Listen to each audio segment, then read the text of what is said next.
নমস্কার বন্ধুরা, আশা করি আপনারা সবাই অনেক ভালো আছেন। আপনাদেরকে স্বাগতম রীতা ইয়াম্মি ফুড কিচেনে। তো আজকে আমি করে দেখাবো খাসির মাংস আলু দিয়ে ঝোল। তো আমরা এখন রান্নার দিকে চলে যাব। সবার প্রথমে মশলাটা দেখে নিব।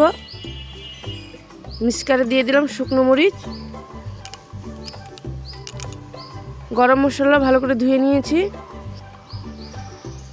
জিরা ভালো করে ধুয়ে নিয়েছি, রসুন, আদা আমি কেটে নিয়েছি পিস পিস করে। একটু পানি দিয়ে ভালো করে ব্লেন্ড করে নিব।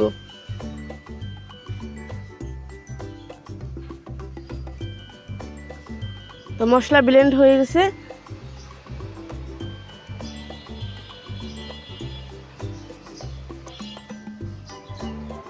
তো আমি চুলায় একটা প্যান বসিয়ে দিয়েছি, ওর মধ্যে দিয়ে দিলাম তেল 1 কাপ, 3 টুকরো তেজপাতা,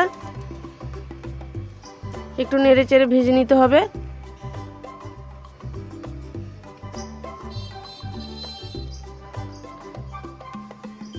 পেঁয়াজ দিয়ে দিলাম 1.5 কাপের মতো।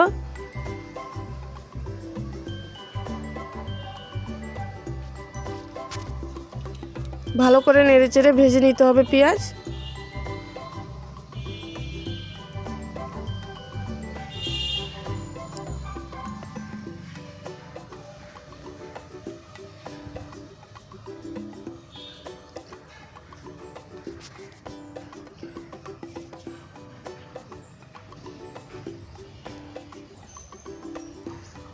তো পেঁয়াজটা ভাজা হয়ে গেছে, একটু নেড়ে চেড়ে দিতে হবে।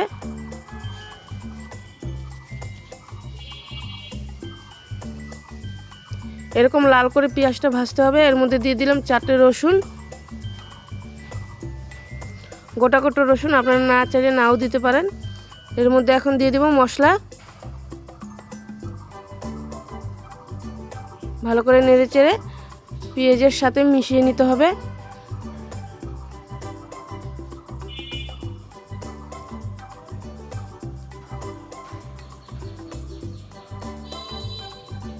ভালো করে নেড়ে চেড়ে মশলা কষিয়ে নিতে হবে তেলে।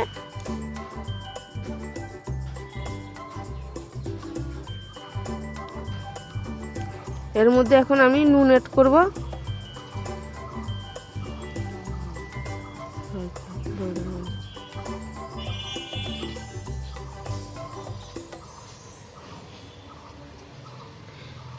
এরপর দিব হলুদ গুঁড়া 2 চামচ। ভালো করে নেড়ে চেড়ে মিশিয়ে নিতে হবে। মশলা ভালো করে তেলে কষিয়ে নিতে হবে। এখন পানি দেওয়া যাবে না, তেলে প্রথমে মশলাটা কষিয়ে নিতে হবে।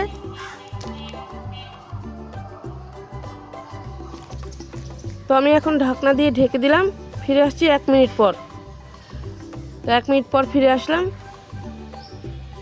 ভালো করে নেড়ে চেড়ে দিতে হবে। মশলাটা তেলে কষানো হয়ে গেছে। এর মধ্যে আমি এখন পানি দিব।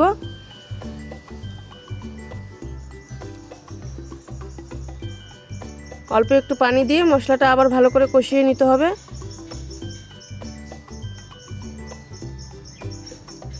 নেড়ে চেড়ে ভালো করে ঢাকনা দিয়ে ঢেকে দিলাম 5 মিনিটের জন্য। তো ফিরে আসছি 5 মিনিট পর। তো মশলার উপরে তেল উঠে এসেছে, তার মানে মশলাটা ভালো করে কষানো হয়ে গেছে। এর মধ্যে এখন আমি মাংস অ্যাড করব। তো ওই খাসির মাংস আমি ভালো করে ধুয়ে নিয়েছি। এবার ভালো করে নেড়ে চেড়ে মাংস মশলার সাথে কষিয়ে নিতে হবে। পানি দেওয়া যাবে না, কারণ মাংস থেকে অনেকটাই পানি ছাড়বে।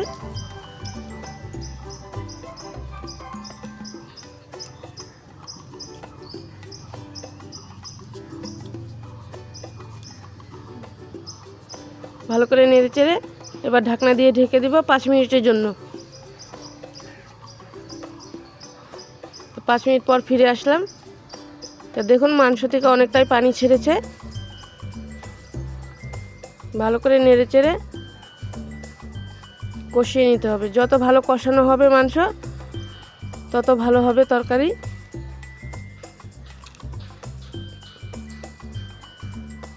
তো আমি আবার ঢাকনা দিয়ে ঢেকে দিব।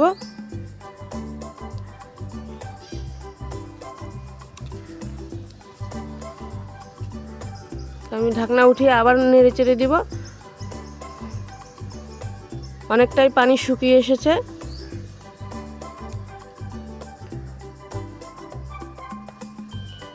এর মধ্যে এখন আমি আলু অ্যাড করব।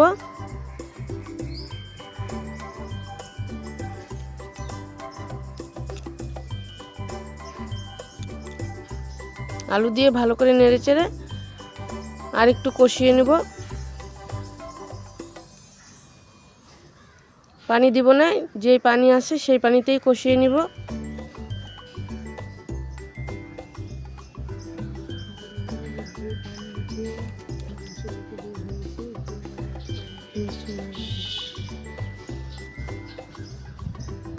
আমি ঢাকনা উঠিয়ে আবার নেড়ে চেড়ে দিব।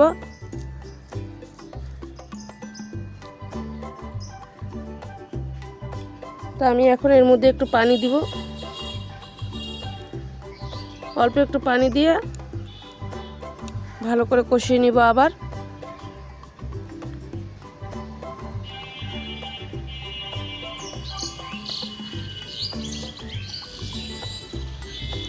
তো ফিরে আসছি 2 মিনিট পর। আমি এর মধ্যে খাসির চর্বি দিয়েছি।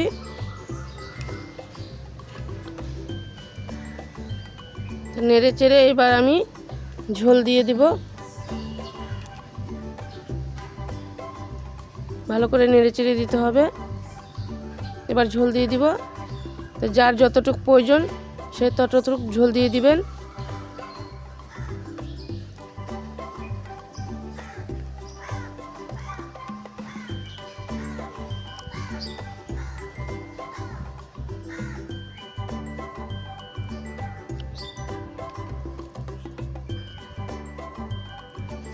নেড়ে চেড়ে এবার আমি ঢাকনা দিয়ে ঢেকে দিব 5 মিনিটের জন্য।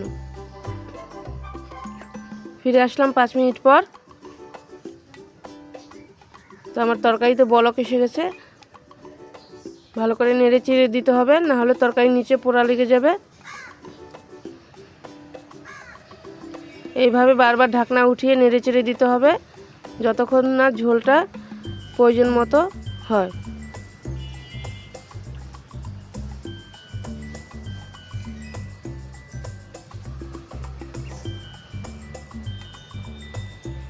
তো আমি গ্যাসের চুলা বন্ধ করে দিলাম। আমি এতটুকুই ঝোল রাখবো, যার যতটুকু প্রয়োজন সে ততটুকু ঝোল রাখবেন।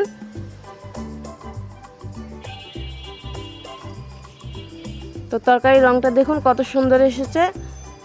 তো আপনাদেরকে অনেক অনেক ধন্যবাদ আমার ভিডিওটা দেখার জন্য।